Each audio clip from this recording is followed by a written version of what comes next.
नमस्कार, आप देख रहे हैं टाइम्स ऑफ महाराष्ट्र और मैं हूं आपके साथ मानवी ठाकुर। शुरुआत करते हैं आज की खास खबरों के साथ। सिर्फ 6,999 रुपए में पाइए branded i3 computer, 256 GB SSD का hard disk, 8 GB RAM, 19 inch की बेहतरीन स्क्रीन। काम, पढ़ाई या मनोरंजन, सबके लिए परफेक्ट सिस्टम। और पाइए साथ में mouse keyboard free. Limited period offer, जल्द कॉल करें और अपना कंप्यूटर बुक करें। आज टोक्यो में भारतीय राजनीति और कूटनीति के लिहाज से एक बेहद महत्वपूर्ण दिन रहा। ऑल पार्टी डेलीगेशन ने विभिन्न देशों के राजदूतों से मुलाकात कर कई अहम मुद्दों पर चर्चा की। जापान की राजधानी टोक्यो में भारतीय ऑल पार्टी प्रतिनिधिमंडल ने आज एक विशेष बैठक में हिस्सा लिया। इस दौरान उन्होंने विभिन्न देशों के राजनयिकों से संवाद किया, जिसमें भारत की वैश्विक भूमिका, व्यापारिक साझेदारियां और क्षेत्रीय स्थिरता जैसे विषयों पर चर्चा हुई। बताया जा रहा है कि ये बैठक द्विपक्षीय संबंधों को मजबूत करने, भारत की विदेश नीति की स्पष्ट संदेश देने और वैश्विक सहयोग बढ़ाने की दिशा में एक सकारात्मक कदम साबित हो सकती है। टोक्यो से हुए इस संवाद से ये स्पष्ट होता है कि भारत वैश्विक राजनीति में सभी पक्षों की भागीदारी के साथ आगे बढ़ रहा है। अब ये देखना होगा कि इस कूटनीतिक पहल के क्या प्रभाव सामने आते हैं। एक मिशन के साथ आया है और यह मिशन है कि आतंकवाद के खिलाफ भारत की लड़ाई में विश्व को एकजुट करना है और पाकिस्तान के द्वारा जो टेरर स्पॉन्सर हो रहा है उसको पूरे विश्व के सामने रखना है। और कल का जो हमारा जापान में पहला दिन था, पहला दिन हमारा बहुत ही फ्रूटफुल रहा।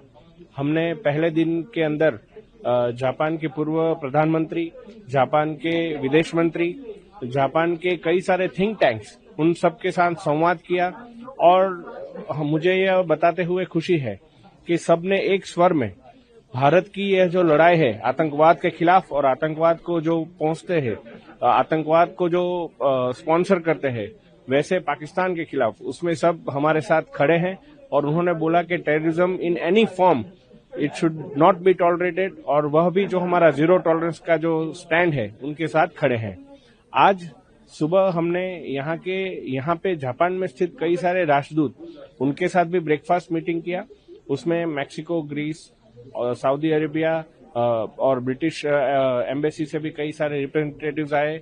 वैसे 21 से ज्यादा कंट्रीज के रिप्रेजेंटेटिव्स एम्बेसी में से, उनके साथ हमने यह पूरा बात ब्रेकफास्ट मीटिंग में साझा किया और बहुत ही उनका अच्छा रिस्पांस और भारत को समर्थन इस आतंकवाद के खिलाफ की लड़ाई में मिल रहा है। आगे क्या रहेगा अभी आने वाले दिनों में, कंटिन्यू करना है, क्या फोकस है? माननीय प्रधानमंत्री श्री नरेंद्र मोदी जी ने इस जो डेलीगेशन है उनको एक मिशन के साथ भेजा है।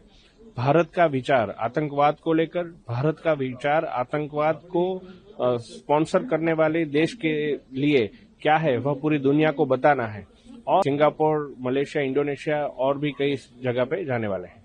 सर, आपको डिफरेंस महसूस हो रहा है जिस तरीके से इंडिया की पॉलिटिक्स रखा जा रहा है यहाँ पर और जिस तरीके से एक्सेप्टेंस मिल रही है उसको, कितना इम्पोर्टेंट लग रहा है इस विजिट का? यह विजिट एक बहुत ही महत्वपूर्ण विजिट है। आप देख सकते हैं कि जिस प्रकार से भारत सरकार ने यह पूरे डेलीगेशन का गठन किया है। हमारे डेलीगेशन में ही 5 में से 3 पार्टियां तो विपक्ष पार्टियां हैं और बाकी बीजेपी और जेडीयू है। तो सभी पार्टी को बाहर रखकर प्रधानमंत्री जी के नेतृत्व में हम सब टीम भारत बनकर आगे आए हैं।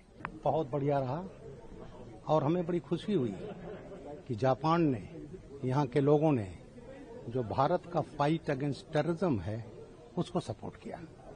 हम करीब 4 दशक से हम सफरर रहे हैं और आपको याद होगा 2016 तक हमने रिएक्ट नहीं किया।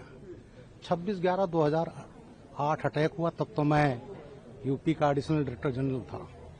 170 लोग मारे गए, उसमें हमारे 2 IPS अफसर थे, हेमंत करकरे IGN, अशोक कामटे DIG। 3 दिन चला, कसाब पकड़ा गया, 9 उनके मारे गए, टोटल एविडेंस। उसके बाद जब मोदी जी आते हैं 2014 में और जब इन्होंने 2016 में इन्होंने अटैक किया, उस समय हमने सर्जिकल स्ट्राइक किया, घुस करके मारा। हम लोग समझ रहे थे पाकिस्तान अब समझ जाएगा, फिर नहीं समझे। 2019 में इन्होंने हमारे घटनाएं की पूरी, और उसके बाद फिर हमने बालाकोट किया, एयर स्ट्राइक किया। 19 से बाद हम समझ रहे थे शायद पाकिस्तान समझ जाए, लेकिन जो 22 अप्रैल कोई घटना हुई, पूछ करके, रिलीजन पूछ करके, और महिलाओं को मारा। एक लेडी ने कहा मुझे भी मार दो, मेरे हस्बैंड को मार दिया। कहा नहीं, जाओ प्रधानमंत्री को संदेश देना।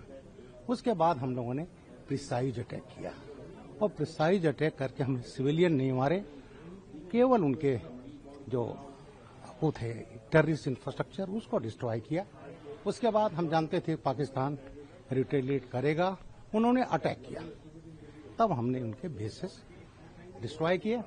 और ये हम पूरी दुनिया को बता रहे हैं, दुनिया समझ रही है कि हमने एस्केलेट नहीं किया, हमने सिविलियन उन्होंने हिट किया। उन्होंने तो एक दो घटनाएं नहीं हैं, डजन्स एंड डजन्स 4 डिकेड से। तो आज पूरी दुनिया समझ रही, आज भी यहाँ एम्बेसडर थे, सबने हमारी स्टैंड को अप्रिशिएट किया है कि हम जो है एक पीसफुल कंट्री है। लेकिन अगर उन्होंने अटैक किया तो ये नया भारत है, मोदी का भारत है, और हम अगर इन्होंने स्ट्राइक किया तो हम वो टेररिस्ट बेसेस को बर्बाद कर देंगे। और जो स्पॉन्सर